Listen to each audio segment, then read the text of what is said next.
رسول اللہ صلی اللہ علیہ وسلم۔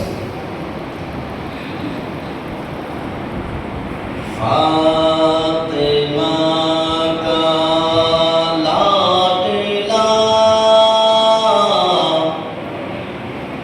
فاطمہ کا لاڈلا،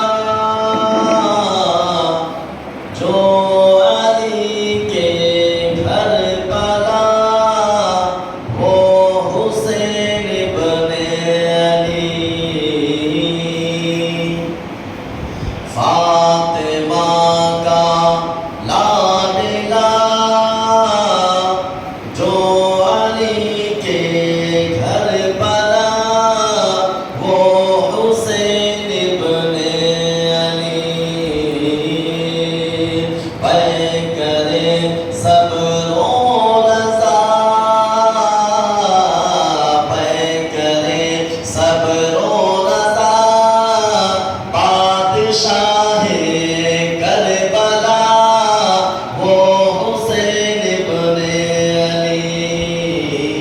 کون سردار جنت ہے اور کس کے نانا نبی ہے؟ ملاحظہ فرمائیں۔ کون ہے سردار جنت، کس کے نانا ہے نبی؟ کون ہے سردار جنت، کس کے نانا ہے نبی؟ اور کس کی ماں ہے فاطمہ؟ ارے بھائی حسن بابا علی، ارے لائے تھے کس کے لیے، لائے تھے کس کے لیے؟ جبریل جوڑا جنتی، وہ حسین ابن علی۔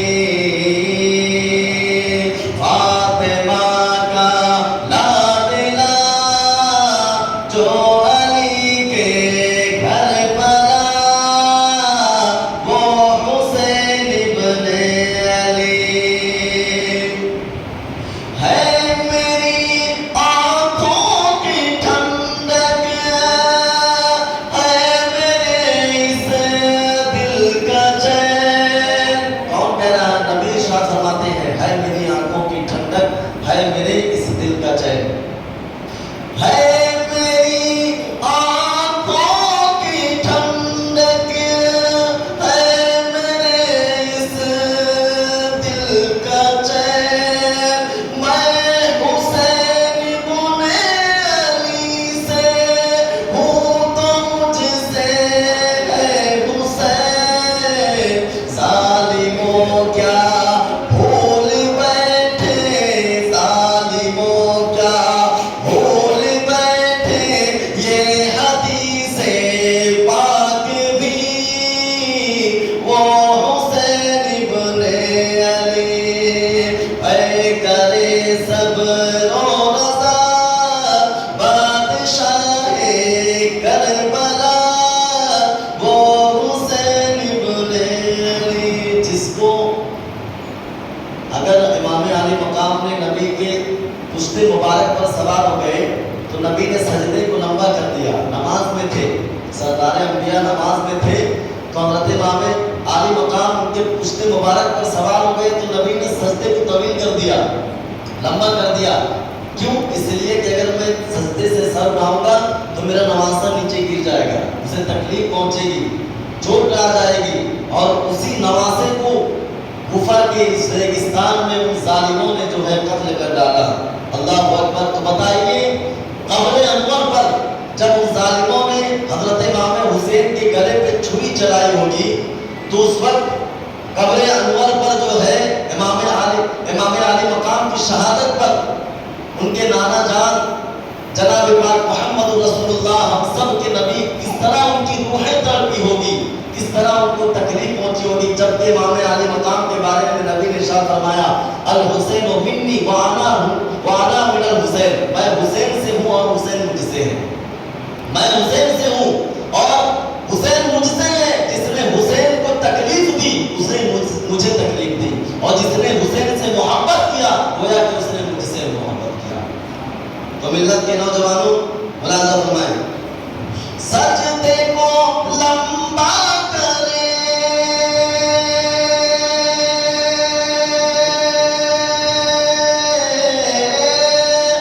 سجدے کو لمبا کرے سرکار جن کے واسطے، سجدے کو لمبا کرے سرکار جن کے واسطے، اور جن کو کاندھے پر بٹھا کر طے کرائے راستے، ارے چومتے رہتے ہو جن کو، چومتے رہتے ہو جن کو ہر گھڑی پیارے نبی، وہ حسین ابن علی فاطمہ کا لاڈلا جو علی کے گھر پلا، وہ حسین ابن علی۔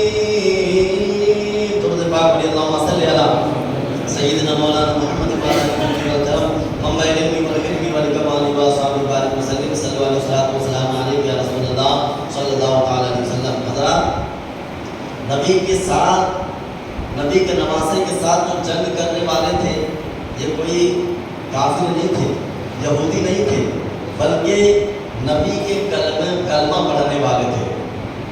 اب جب کلمہ پڑھنے والے تھے تو ان کے نواسے کو کیوں قتل کر ڈالا؟ اسی لیے کہ انہیں حکومت چاہیے تھی، انہیں دنیا کے لالچ نے جو ہے اندھا کر دیا تھا۔ ارے ظالموں، تم یہ بھول گئے، ارے اپنی نماز قبول کرانے کے لیے جس کو تم نماز میں درود بھیجا کرتے ہو، اگر آل نبی پر تم نماز میں درود نہیں پڑھو گے تو تمہاری نماز قبول نہیں ہوگی۔ اللہ نے اس کو واجب قرار دے دیا ہے، اور تم انہیں پر درود بھی بھیجتے ہو، اور شخصی حکومت کے لیے جو ہے اے ظالموں تم نے اسی آل نبی کو قتل کر ڈالا، اسی آل محمد کو قتل کر ڈالا۔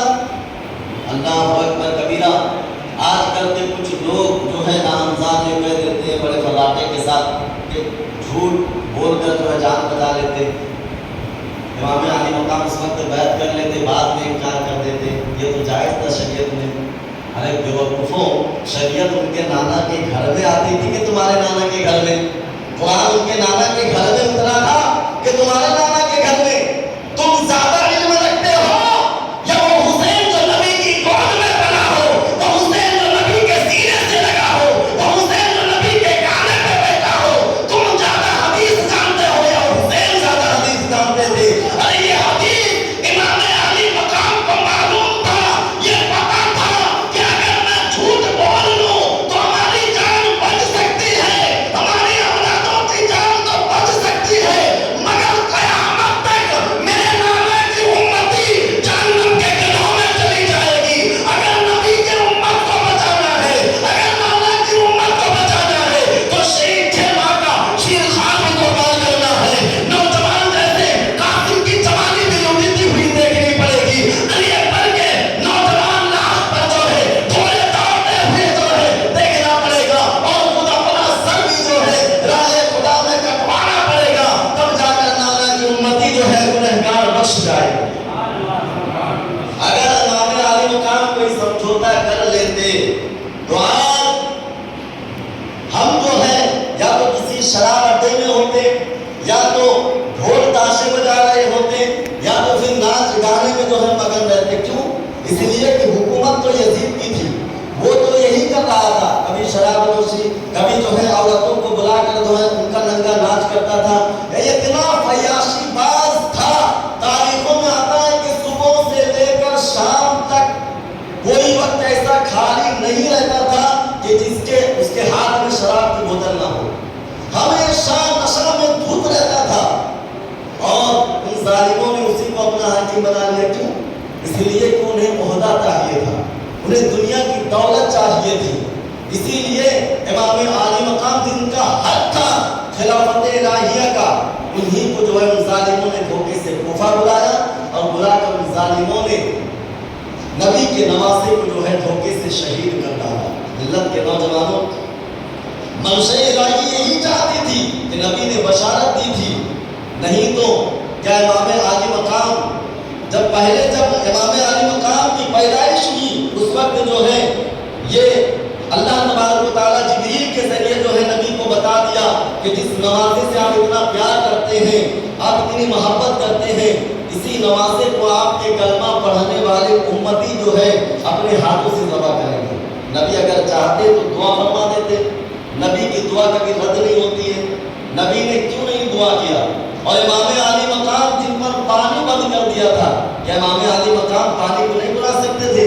اگر امام عالی مقام لب مبارک کھول دیتے تو کربلا کی زمین پر جو ہے چشمہ اپل پڑتے، آسمان کے بادل پھٹ جاتے اور بارش کی بوچھار ہو جاتے، مگر نہیں، اس لیے کہ امام عالی مقام کو ثابت قدم رہنا تھا اور اپنے نانا کی گنہگار امتیوں کو بخشوانا تھا، اپنے نانا کی گنہگار امتوں کو یہ پیغام دینا تھا، اسلام کی بنیادوں کو قائم رکھنا تھا۔ اسی لیے امام عالی مقام نے اسلام کی جڑوں کو اتنا مضبوط کر دیا ہے، اسلام کی بنیاد کو اتنا مضبوط کر دیا ہے کہ میرے نانا کی امتی اس پر آرام سے عمارتیں بنا سکے اور آگے چل سکے، سیدھی راہ انہیں معلوم پتہ چل سکے۔ تو ملت کے نوجوانوں، امام عالی مقام نے جب کو اتنا مضبوط فرما دیا ہے، ملت کے نوجوانوں، امام عالی مقام پر آج لوگ جو بہتان کرتے ہیں، طرح طرح کی بات سامنے تو نہیں کرتے لیکن پیچھے کہا کرتے ہیں، اللہ ان کو ہدایت دے۔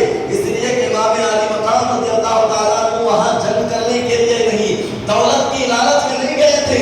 اگر دولت کی لالچ میں یا جنگ کرنے کے لیے جاتے تو 6 ماہ کا ننھا علی اصغر کو نہیں لے کر جاتے، 5 عورتوں کو لے کر نہیں جاتے، اور اگر جنگ ہی کرنا تھا تو پھر جو ہے مدینے کے غازی کو لے کر جاتے، مکہ مکرمہ کے غازی کو لے کر جاتے، بہادروں کو لے کر جاتے، نوجوان کا فوج لے کر جاتے، ہتھیار لے کر جاتے، لیکن نہیں، امام عالی سے ثابت کیا ہوتا ہے کہ امام عالی مقام وہاں صرف جو ہے دین پھیلانے کے لیے پہنچے تھے۔ اللہ اللہ، اے ظالموں، تم آج تم پر جو ہے بہتان لگاتے ہو۔ بہرحال حضرت قاسم کی شہادت کیسی ہوئی؟ حضرت قاسم جب حضرت امام عالی مقام جو ہے خیمے کے اندر آئے تو حضرت قاسم جو ہے سے کرتے ہیں، چاچا کیا میں اہل بیت کے گھرانے میں سے نہیں ہوں؟ امام عالی مقام نے فرمایا کیوں نہیں بیٹا، کیا بات ہے؟ کہا دیکھیے ایک ایک کر کے سارے لوگ شہید ہو گئے ہیں، لیکن میں ہی بیٹھا ہوں، میں سوچتا تھا کہ آپ مجھے کہیں گے، لیکن آپ تو میرا خیال نہیں کر رہے ہیں، آپ مجھے میدان کارزار میں جانے کی اجازت دے دیں۔ اتنا سنا تھا امام عالی مقام کی آنکھیں اشتبار ہو گئی اور سامنے کھڑا کیا، کھڑا کر کے ایک پرسوز آ بھری اور ارشاد فرمایا، اے بیٹا قاسم، تمہیں دیکھتا ہوں تو بھائی کی یاد آ جاتی ہے، تمہارے چہرے کو دیکھتا ہوں تو بھائی کی یاد آ جاتی ہے، اے میرے بیٹے جاؤ اور کمرے میں جا کر آرام کرو۔ اللہ اللہ، اور میں تمہیں کس طرح جو ہے جنگ میں جانے کی اجازت دے دوں میدان کارزار میں، اس لیے کہ امام عالی مقام آپ کے والد نے یہ کہا تھا رخصت ہوتے وقت کہ میرا بیٹا آپ کے پاس قاسم جو ہے امانت ہے، آپ اس کا خیال رکھیں، میں اپنے بھائی کی امانت میں خیانت کیسے کر سکتا ہوں، میں نے وعدہ کیا ہے۔ اللہ اللہ، حضرت زینب اندر لے کر جاتی ہیں تو حضرت امام حسن مجتبی ان کے گلے میں جو ہے ایک تعویذ باندھے تھے اور حضرت زینب سے کہا تھا کہ اس تعویذ اس وقت کھولنا جب مصیبت آن پڑے، جب زیادہ مصیبت آ جائے اس وقت یہ تعویذ کھول دے۔ تو حضرت سیدہ زینب کہتی ہے قاسم میرے پاس آؤ، اس سے زیادہ مصیبت اور کیا ہو سکتی ہے؟ ظالموں نے پانی بند کر دیا ہے، ننھے ننھے بچے جو ہے پیاس کے لیے شدت میں تڑپ رہے ہیں، اور کیا مصیبت آ سکتی ہے؟ دانا نہیں کھانے کے لیے۔ جب گلے سے تعویذ کو کھولا، اس کے اندر سے نکالا تو کیا لکھا ہوا تھا؟ وہ امام عالی مقام کے نام چٹھی لکھی ہوئی تھی، اس میں یہ لکھا ہوا تھا، اے میرے بھائی حسین، جب میدان کارزار کا وقت آ جائے تو میرے بیٹے قاسم کو بھی جو ہے دین پر قربان کر دیں۔ اللہ اکبر، دیکھیے یہ کب سے پہلے لکھ رہے ہیں، یہ جو ہے ان کی کلامت نہیں تو کیا ہے؟ حضرت امام عالی مقام جو ہے حضرت امام حسن مجتبی پہلے سے جان کر اپنے بیٹے کے گلے میں جو ہے تعویذ کی شکل میں جو ہے چٹھی باندھ رہے ہیں۔ اللہ اللہ، تو حضرت امام عالی مقام جو ہے ان کے آنکھوں سے آنسو بہہ نکلے اور کہنے لگے بیٹا اب تو تمہیں اجازت دینا پڑے گا کیونکہ تمہارے باپ کی وصیت ہے، میں یہ نہیں چاہتا تھا کہ میں اپنے بھائی کی آخری نشانی کھو دوں۔ اللہ اکبر کبیرہ، تو اجازت دے دی جاتی ہے۔ حضرت امام قاسم